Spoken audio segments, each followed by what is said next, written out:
Il-mewġa ta' sħana estrema li qed tolqot lil pajjiżna waqt ta' pajjiżi Ewropej f'dawn il-jiem, bit-temperatura lokali taqbes 42 grad Celsius, waslet biex matul il-jum ta' tlieta id-domanda għall-elettriku laħqet rekord ta' 741 megawatt. Dan wassal biex issir pressjoni kbira u persistenti fuq in-netwerk tad-distribuzzjoni, inkluż bużu akbar tal-arja kundizzjonata. Waqt li l-enġinieri tal-Enemalta bdew jaħdmu bla waqfin biex jerġgħu jagħtu l-provvista tal-elettriku f'żoni fejn inqatet minħabba ħsarat fosthom fil-Belt Valletta. Dolodu l-Belt Valletta sfortunatament tlifna żewġ legs u allura għandna numru ta' substations li jkunu qegħdin barra u x-xogħol irid isir biex nagħmlu l-konnettività neċessarja. Nel-frattemp b'mod temporanju qed naraw fejn hemm il-vijabilità biex inkunu nistgħu ninstallaw anke generators biex nagħtu sors alternattiv fejn dejjem ikun jistax il-belt huwa ristrett.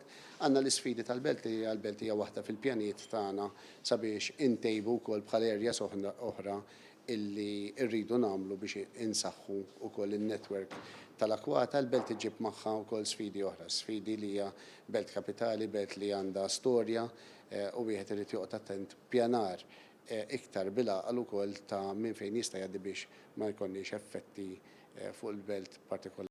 Sa dan it-tant fi stqarrija, l-Enemalta qalet li l-erba' filgħodu timijiet tagħha rnexxielhom jirrestawraw il-provvista tal-elettriku fiż-żoni kollha affettwati. Minkejja dan aktar tard, żviluppaw ħsarat f'cables fil-Belt Valletta u l-inġinieri ġew impenjati hawnhekk biex jirranġaw ukoll dawn il-ħsarat mill-aktar fis possibbli. Iċ-Chairperson Eżekuttiv tal-Enemalta l-Enġinier Ryan Fava irrikonoxxa s-sitwazzjoni diffiċli li qed jiffaċċjaw ħafna persuni u qed li qed jiġu mobilizzati riżorsi kollha disponibbli biex is-sitwazzjoni tiġi lura għan-normal kemm jista' jkun malajru b'mod sigur u sostna li fi żmien ftit sigħat minn d-domanda laħqet rekord ta' 713 megawatt it-tnejn din telet għal 741 megawatt l-għada, bżieda sostanzjali ta' 11% fuq ir-rekord preċedenti ta' 663 megawatt fl-2023. Fava spjega li fiż-żoni fejn tlestew ix-xogħlijiet ta' tisjieħ tan-netwerk, il-konnessjonijiet addizzjonali li nħolqu bl-investimenti tal-Pjan Nazzjonali ippermettew lit-timijiet tekniċi jdawru l-provvista u jagħtu lura aktar malajr minkejja d-domanda rekord.